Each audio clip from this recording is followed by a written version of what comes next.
नाम आचार्य जी। मैं बहुत बोर्डम महसूस करती हूँ। ऐसी उम्मीद भी बहुत कम है कि कुछ अच्छा या नया होगा। अब भी ये भ्रम टूटता है जब जिद महसूस करती हूँ, अगर वो बुरा भी लग रहा हो तो भी।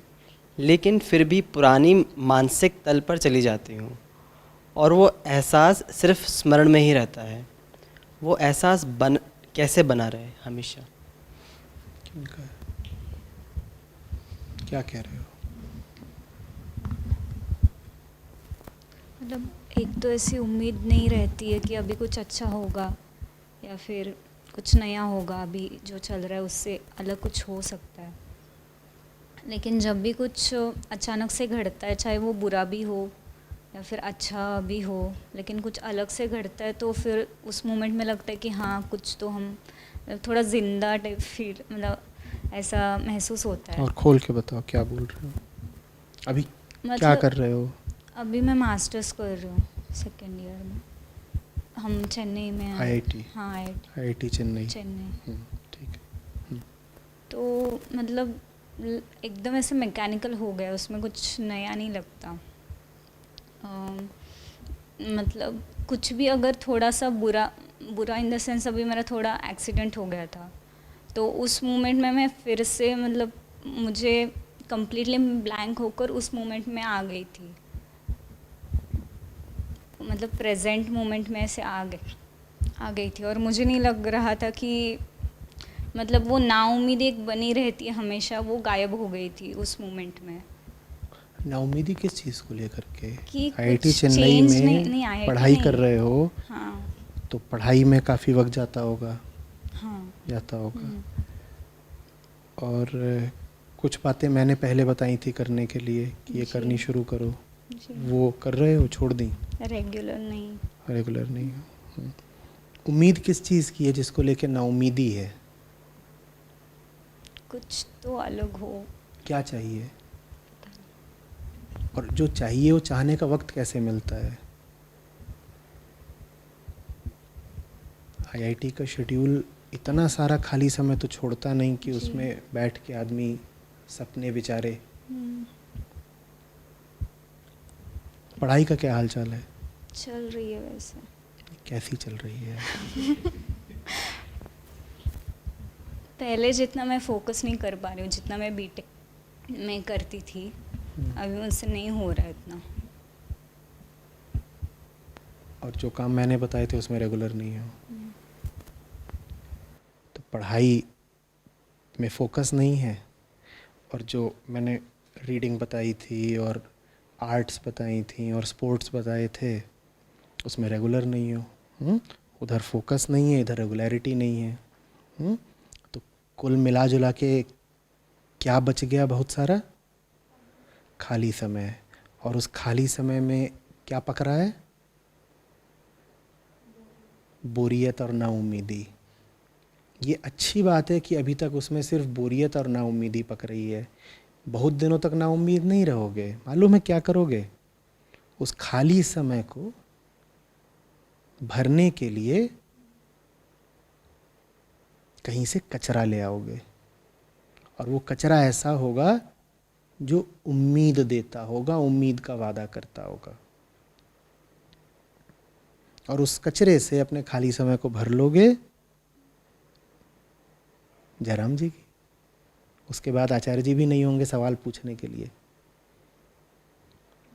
आप अभी जीवन के जिस पड़ाव पर हैं, शिक्षा के भी, उम्र के भी, बहुत सारे कचरे होते हैं जो मन को और ज़िंदगी को भरने के लिए आतुर होते हैं। अगर तुमने अपने आप को खाली छोड़ा तो कुछ दिनों तक तो निराश रह लोगे। कुछ दिनों तक तो एक बोरियत रहेगी जीवन से, निराशा रहेगी, सूनापन, खालीपन रहेगा। लेकिन बहुत दिनों तक तुम निराशा और खालीपन बर्दाश्त करोगे ही नहीं। तो फिर तुम क्या करोगे?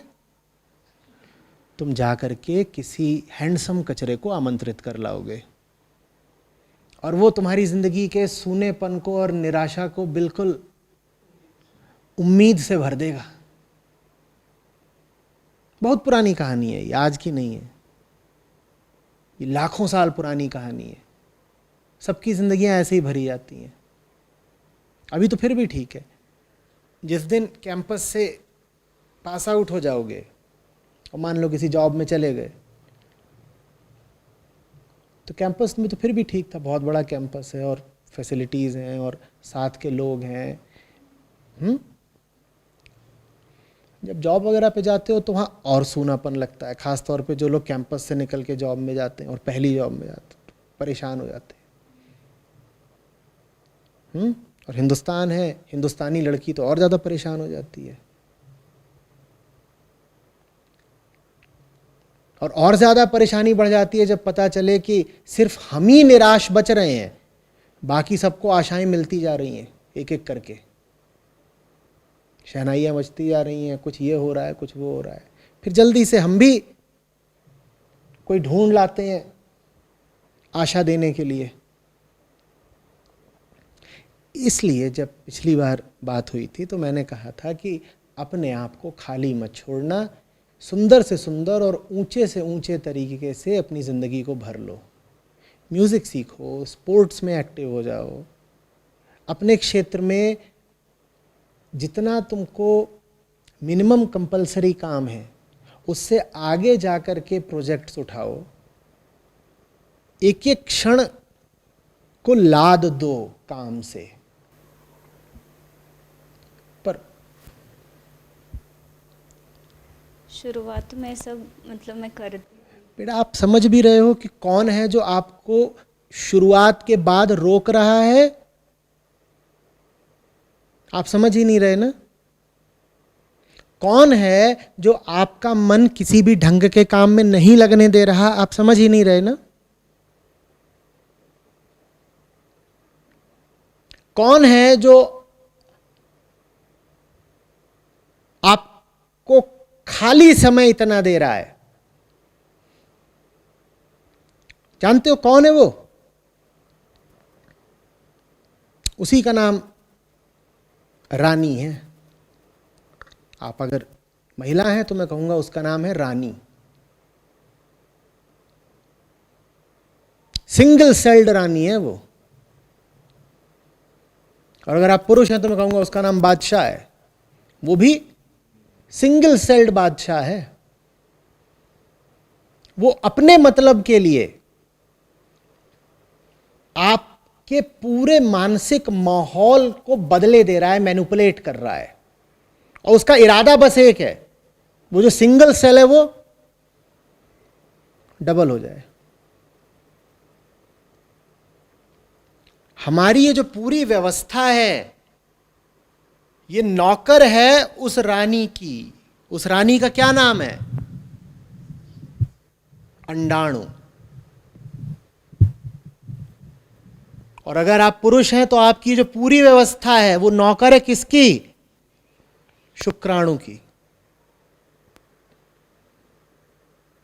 अब उसके पास मुंह तो है नहीं कि वो आपसे आकर के बोले कि मुझे फर्टिलाइज होना है, मुझे फर्टिलाइज होना है। तो वो आकर के सीधे नहीं बोलेगा कि मैं फर्टिलाइज होना चाहता हूं या मैं फर्टिलाइज करना चाहता हूं। वो ये सब तरीके निकालता है। वो आपके भीतर एक उदासी भर देगा, वो आपके भीतर एक सूनापन, अकेलापन भर देगा। और खास तौर पे जवान लोगों में शामें वीरान हो जाएंगी, रातें तन्हा हो जाएंगी, और आपको लगेगा ये सब तो कुछ ऊंचे तल का काम हो रहा है, ये तो कुछ शायराना काम हो रहा है। आप गजल वगैरह सुनोगे, हो सकता है लिखने भी लग जाओ, कुछ कविता गजल लिख डालो, आपको लगेगा ये तो कुछ उस तल का काम हो रहा है ना।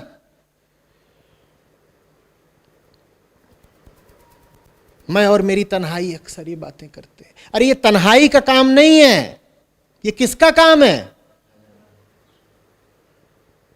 ये एक बहुत छोटे से उपद्रवी का काम है, बहुत छोटा सा उपद्रवी है, वो ये सब करवा रहा है।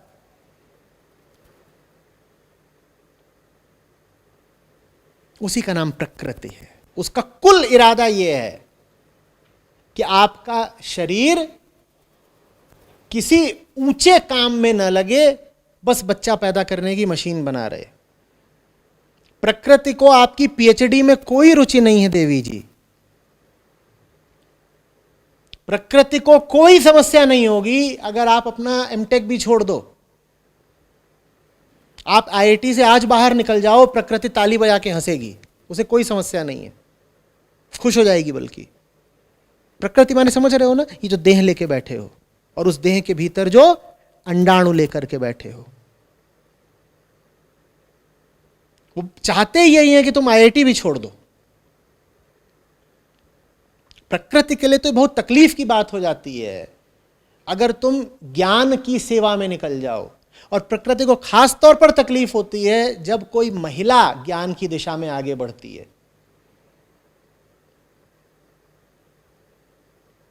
महिलाओं को तो प्रकृति ने पूरी व्यवस्था कर रखी है अज्ञानी ही रखने की। इसीलिए देखा ना, ये महिलाएं कितनी भावुक होती हैं। ये भावनात्मकता और क्या है, ये बस प्रकृति के मिशन को आगे बढ़ाने का औजार है। और उसी भावुकता की एक अभिव्यक्ति ये सूनापन है।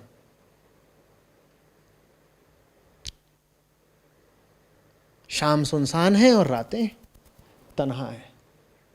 फिर रातों में आदमी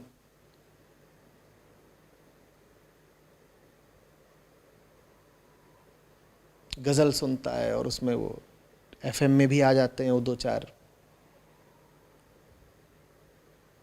जब वो रातों में बोलते हैं तो फिर वो यहां से नहीं बोलते, वो फिर यहां से बोलते हैं। रात का वक्त है,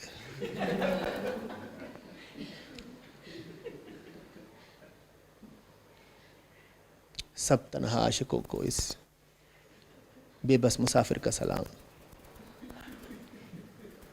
और फिर एक से एक बढ़ के वो आपके लिए ऐसे गाने चलाते हैं कि आप बह निकलते हो बिल्कुल। और फिर सोने से पहले आप कहते हो अब थोड़ा naukri.com छोड़ के shaadi.com देख लिया जाए, नहीं तो फिर पॉर्न।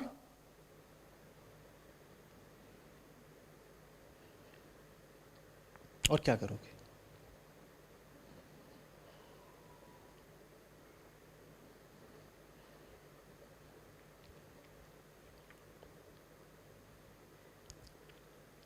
पिछली बार भी चेतावनी दी थी, फिर कह रहा हूं, जिंदगी को जो भी तुम्हें ऊंचे से ऊंचा उद्देश्य समझ में आता है उसमें डुबो दो, नहीं तो तत्काल और घातक अंजाम होते हैं।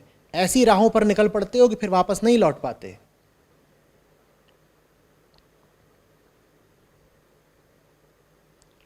खास तौर पे हिंदुस्तान में, यहां पर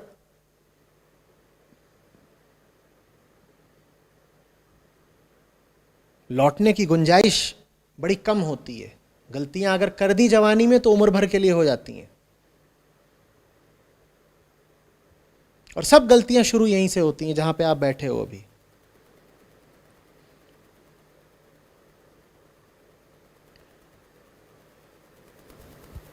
शादी की बात करें अब, गलती मतलब बेटा शादी नहीं होगी तो कुछ और होगा, लेकिन जो मूल सिद्धांत है वो तो समझो।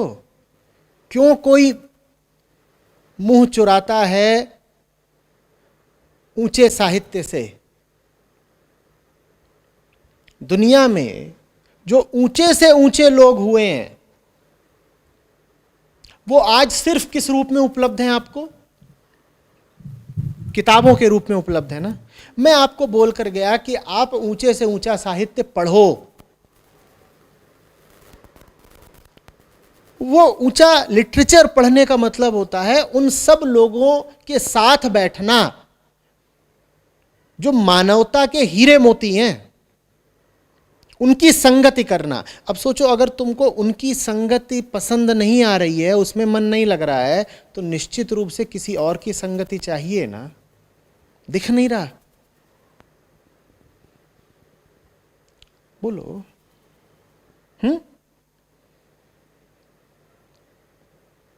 बोलो, समझ में नहीं आ रही बात? मैं अगर आपसे कहूं कि ये लिटरेचर पढ़िए और जानिए दुनिया को, दुनिया के वैज्ञानिकों को जानिए, लेखकों को जानिए, चित्रकारों को जानिए, वो सब लोग जो इतिहास भर में जानने लायक हैं, उनकी बात को समझिए, उन्होंने क्या कहा, कैसे वो जिए, क्या उनका दर्शन था, क्या उनका संदेश था, जानिए। और आप कहें नहीं साहब उनकी संगति में तो मुझे रुचि नहीं आ रही, तो मामला साफ है ना। इसका मतलब क्या है? आपको किसी और की संगति चाहिए। किसकी संगति चाहिए? अब भाई वो लोग तो देहवादी थे नहीं, उनकी बातों में गहराई है और गंभीरता है।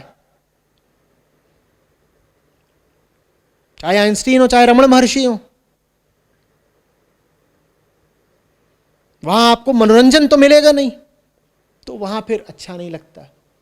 अगर वहां अच्छा नहीं लग रहा है तो सोचो तो कि कहां अच्छा लग रहा है।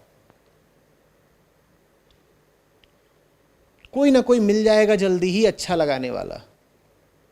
हे सेनोरिटा, आप गए रमण महर्षि, अब कौन सा फीनमैन और कौन से आइंस्टीन और कौन श्रोडिंजर,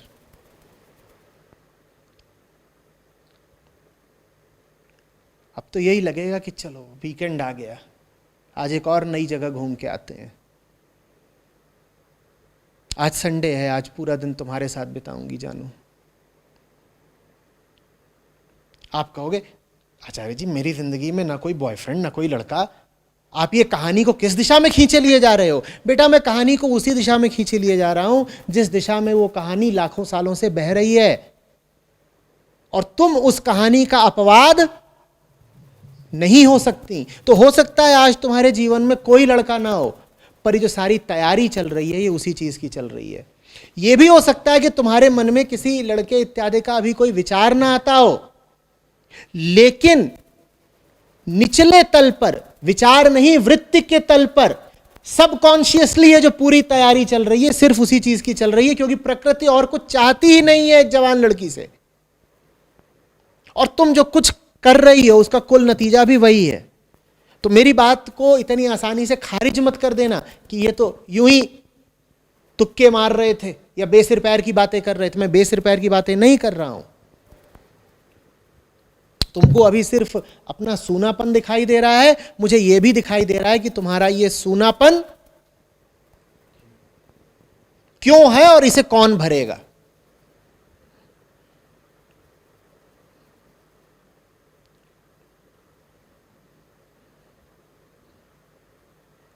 इस सूनेपन का और कोई सबब है ही नहीं।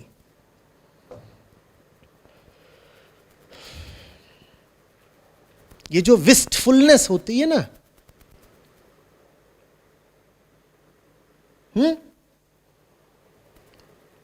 ये जो सांझ ढले की आह होती है, ये कभी किशोरों में नहीं निकलती, बच्चों में नहीं निकलती। ये जैसे ही जवानी आती वैसे ही हो जाता है।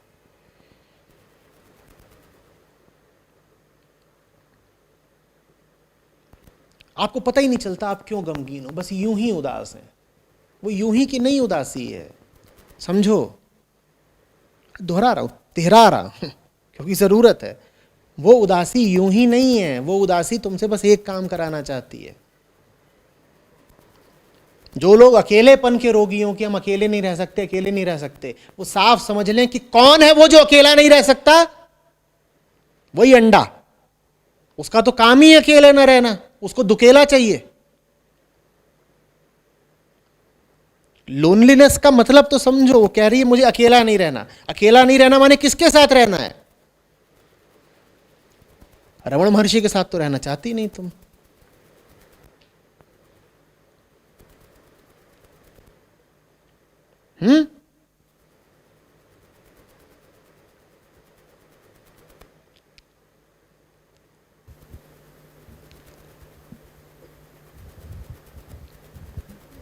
सॉल्यूशन क्या है इसके अलावा? सॉल्यूशन तो बताया गया था। हाँ वो तुमने खारिज कर दिया कि बुढ़ा बेकार की बातें बता गया।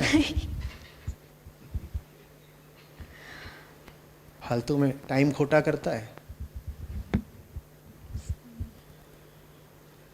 क्या क्या बताया था? मैंने कहा था खेलो, मैंने कहा था अभी कैंपस में हो, इससे ज़्यादा अच्छा मौका नहीं मिलेगा स्पोर्ट्स पर हाथ साफ करने का। अभी साल 2 साल है, किसी एक स्पोर्ट में आगे बढ़ जाओ।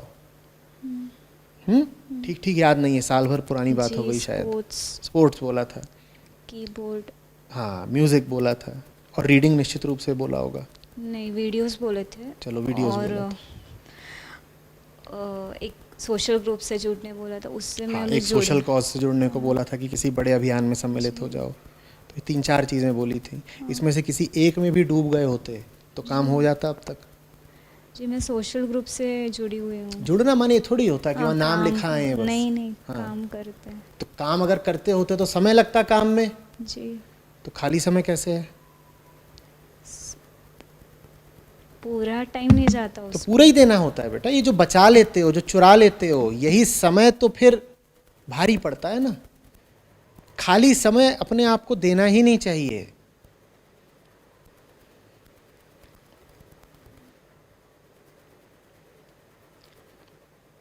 अच्छा, अगर तुम मधुमेह के रोगी हो, डायबिटीज के, तुम्हें बहुत सारी टॉफियां मिल गई हैं, तो क्या करोगे? जल्दी बोलो, क्या करोगे? दूर रखेंगे। दूर रखोगे तो कहां रखोगे? अपने से ही तो दूर रखोगे, वहां रख दी है। क्या करना चाहिए? किसी को देना चाहिए। बांट देना चाहिए ना। हाँ, तो हम डायबिटीज के रोगी हैं, और ये जो गोलियां हैं ये समय के पल हैं। अगर इन्हें तुमने खुद खा लिया तुम मरोगे। जो पर्सनल टाइम है ना, जो पर्सनल कंजम्पशन ऑफ टाइम है, समय का व्यक्तिगत उपयोग, ये तुम्हें मार देगा जैसे शक्कर मधुमेह के रोगी को मार देती है।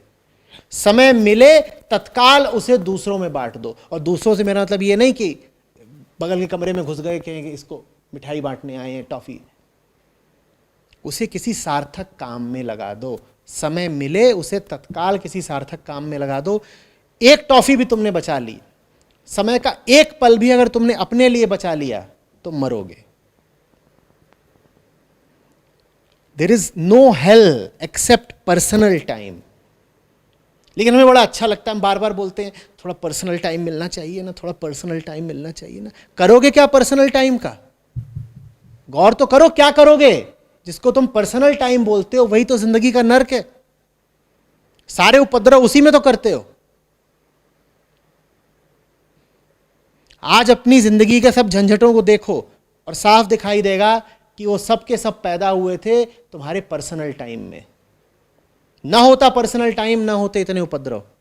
ये सजा मिली है समय चुराने की कि आज 100 झंझटों से घिरे हुए हो।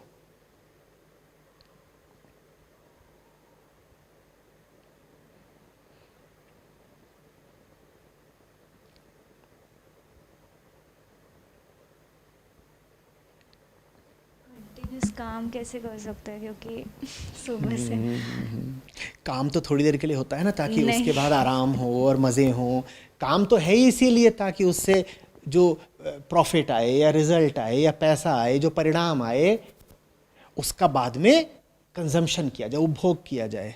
इसीलिए आदमी की कोशिश ये रहती है कि कम से कम काम में, कम से कम समय में ज़्यादा से ज़्यादा आउटपुट निकाल ले। 4 घंटे काम करके अगर 20 घंटे पर्सनल टाइम मिल जाए तो कितना मज़ा आए, है ना? यही पूरी इकोनॉमिक थ्योरी यही है ना। और ये मूर्खता है। जिंदगी ऐसी जियो, काम ऐसा चुनो कि उससे 1 सेकंड को भी हटने का ना मन करे ना जरूरत पड़े। और अगर तुम्हारा काम ऐसा है कि उसके बाबत तुम्हें कहना पड़ता है कि आचार्य जी काम कोई कितना कर सकता है, तो इसका मतलब तुम काम ही घटिया कर रहे हो। काम ऐसा होना चाहिए जिसको तुम 24 में से 28 घंटे कर सको, और तब भी लगे काश अभी थोड़ा और कर पाते। अगर तुम्हारा काम ऐसा नहीं है कि 24 में से उसे तुम 28 घंटे कर सकते हो, तो तुम घटिया काम कर रहे हो। कोई पैसे के लिए कर रहे होगे। काम तुम्हारा अगर ऐसा है कि घड़ी देखते हो कि अरे कब 6 बज जाए, फिर कार्ड स्वाइप करके बाहर आए, घर को जाएं जहां पर्सनल टाइम मिलेगा, तो बहुत जहन्नुम जैसी जिंदगी जी रहे हो।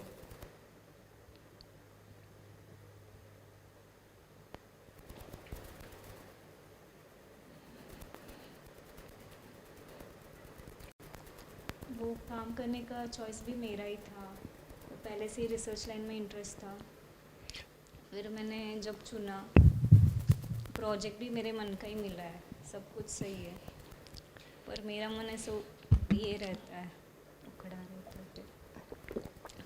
तुम्हारा जो चुनाव है वो ज्ञान से आ रहा है, और उस चुनाव के प्रति तुम्हारी जो ऊब है वो तुम्हारे शरीर से आ रही है। तुम ऊंची से ऊंची चीज भी चुन लो, शरीर तो अपना ही राग अलापेगा ना। वो जो अंडा बैठा है भीतर, उसे ऊंचाई नहीं चाहिए, उसे साथी चाहिए, शुक्राणु। तुमने ऊंची से ऊंची चीज चुनी अपने लिए, पर मैंने अभी कहा ना, प्रकृति को ज्ञान से क्या लेना देना। तुमने ज्ञान मार्ग चुना है, तुम कह रही हो IITian हूं, रिसर्च करूंगी, ये सब तुमने चुना, पर ये बात इस देह को तो समझ में आती नहीं ना। इसका तो एक ही काम है, DNA आगे बढ़ाना। इसका इसमें मैंने कहा तो कोई रुचि ही नहीं है कि तुम कितना ऊंचा काम करती हो जिंदगी में, तो तुम चुन लोगी बहुत ऊंचा काम, लेकिन ये फिर भी क्या चिल्लाएगा, मैं तो अकेली हूं, मैं तो सूनी हूं, मेरा मन नहीं लगता, मैं ऊब रही हूं, मेरी रुचि नहीं आ रही। जबकि तुमने जो चुनाव किया है वो बिल्कुल सही है, एकदम ठीक है, तुमने कोई गलती नहीं करी है, लेकिन ये भांजी मारेगी, अंडे उछलेंगे।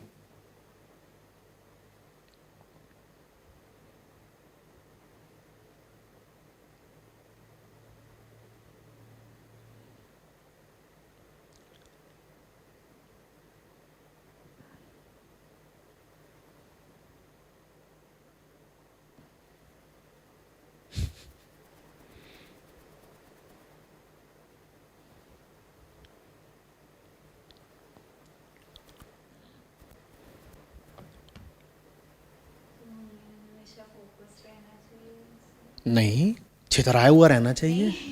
कैसे कैसे कैसे क्या, अभी कैसे हो? अभी यहां इतने लोग हैं, छितरा के सबको देख रही हो क्या?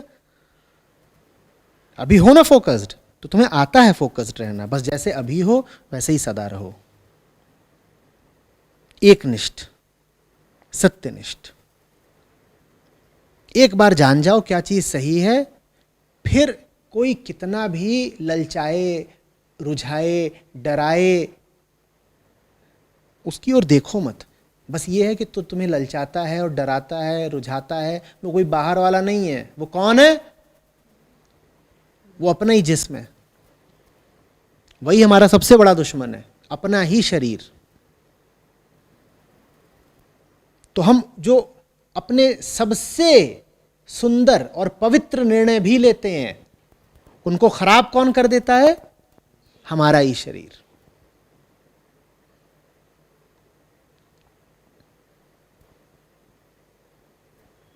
इसके भीतर ही तो दुश्मन बैठा है हमारा, और कौन है? शैतान यही है।